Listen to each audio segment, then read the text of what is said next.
So Arsenal ran away with a 1-0 win. Now, I won't say they don't deserve it, right, because it was a solid defensive performance from Arsenal. This is another game that Arteta did not approach the way I expected he would approach the game. Arsenal were actually, again, quite conservative, sat back a lot in this game. I think majority of that had to do with scoring an early goal anyway. But what usually happened was whenever Newcastle had the ball, Arsenal were not actually looking to press them high in their own half. What would actually happen was they would immediately, especially when Newcastle had the ball in Newcastle's own half, Arsenal would immediately look to allow them come out of the half. They don't commit players into the press or try to go 1v1 all over the pitch. Instead, when they came into their own half, Arsenal settled into this 4-4-2 shape. It's a unique 4-4-2 shape for Arsenal because they tried to go into this diamond in the middle of the pitch.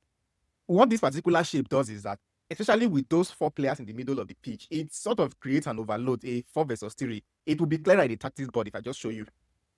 What this particular shape does is that it helps Arsenal to kind of overload this middle of the pitch where they would now sort of have a 4 versus 3 against Newcastle, which means that every time Newcastle wants to progress the ball from their own defense, they have to essentially take the ball wide.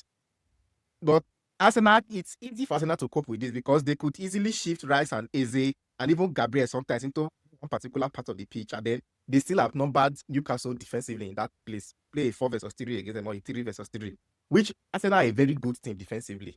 But one thing that specifically caught my attention, especially with Arsenal on the ball, was the way that they tried to manipulate Newcastle's press. Initially, Newcastle did actually start the game trying to press Arsenal inside Arsenal's own half. And I think that Arteta expertly navigated that Newcastle press and in fact even looked to exploit the press. One thing they tried to do was this. Now, whenever Arsenal tried to build up from their own half, one thing that happened consistently was the 2 fullbacks going high up and then the centre back spreading wide. They would often have either Rice and Zubimendi or Rice and Odegaard drop into that sort of centre half position. And then you had Kai Havertz trying to occupy the centre backs up front. Eze and Madueke tuck into those left and right channels. Now, what this does is that it then forces, because Newcastle wants to actually play 1 versus 1 against Arsenal, it then forces them to actually take players on and then shift players out wide and upwards to actually try to meet Arsenal 1 versus 1, both in Arsenal's defense and in that midfield. You will usually have situations where either Madueke or Eze tries to drop deep into that midfield to create a certain overload and then drag a defender out. There was usually, whenever that happens, there was usually this space either side of the centre backs that Havertz could run into. When Havertz left the pitch and then Gyökeres came, Gyökeres had the same opportunity again to actually make those runs behind the defense. It didn't materialize to anything anyway, either because passes were overhit or goalkeeper was a little bit smart. We saw one incident that could easily have been a red card for Nick Pope, but let's not get into that. Let me show you an example of what I'm talking about. Of course, in this phase of play, Arsenal trying to build that from the back. And then what you would notice now is that I think on this occasion, it is Rice and Odegaard who have basically the centre backs on this occasion. And then Saliba and Gabriel are sort of spread out wide. And you can see White here and then he can be on the other side. Now, I want you to keep an eye on Eze here because Eze is the one who makes the actual move on this occasion. Now, what happens is Eze drops into the midfield and then Thiaw here, seeing that Eze is free, just steps up a little bit to meet him. Now, once that happens, once Zubimendi receives the ball here and Eze has successfully dragged a defender deep now, it then creates that space that Havertz had run into just now. If I just take it back, you can just see it for just one brief second. Thiaw was closing that gap initially. But once he tracks Eze onto inside the pitch, then it then creates that space now for Havertz to run into and potentially receive a long pass. Havertz was onside here. He was on, but I think the pass was a little bit overhit.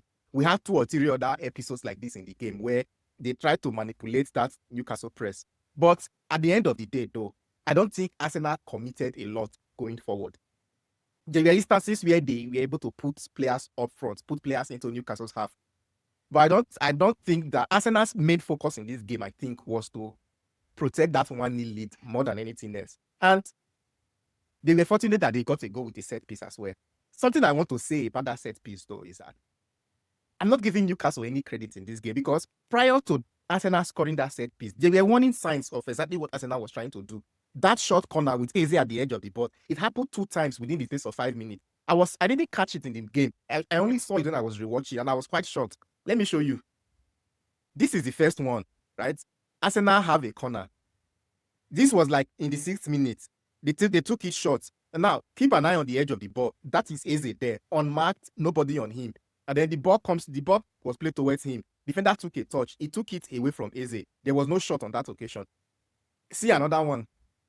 Now, this was 1 minute after the previous one. Same thing again. Short corner.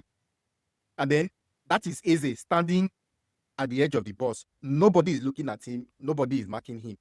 In fact, even inside the box again, you had another Arsenal player that nobody had picked up. The ball comes to Eze on this occasion, and then he took a shot, narrowly missed. At this time, this is 7th minute. The first one was 6th minute. This was 7th minute. And then look at the goal again, essentially in the 9th minute.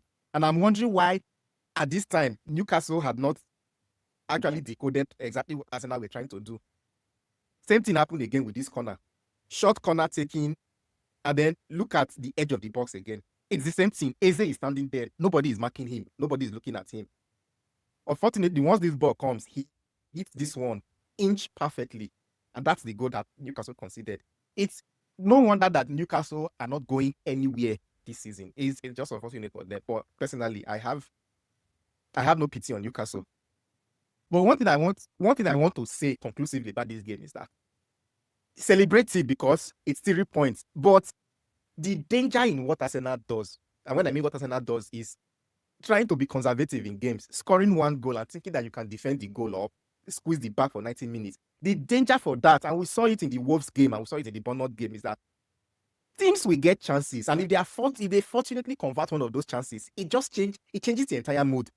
Look at one example. Look at this I think almost in the 80-minute mark of this game, where Arsenal were still defending for their life, still holding that 4-4-2 shape that we've talked about already in this game. And Newcastle, of course, we're coming out looking for a goal.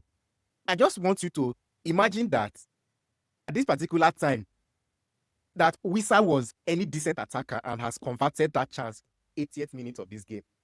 That would easily have been 2 points lost. Newcastle are a terrible team. Forget the fact that they wear the cloak of a big team. They've been terrible for a long time. I think that Arsenal needs to seize games like this. Even if you win 1-0, Man City won 1-0 against Burnley. But you will agree with me that they pressed Burnley from the beginning of that game to the end. That's how you become champions. Anyway, the good thing is that I think this is the most difficult fixture that Arsenal has remaining in this campaign. The other ones against relegation-threatening teams, I think Arsenal can beat those teams. But again, it's tricky when you are playing a team fighting relegation this close to the end of the season. But either way, good performance defensively, good results. Arsenal live to fight another day. Back to the top of the table. The pressure is now on Man City. Let's watch and see.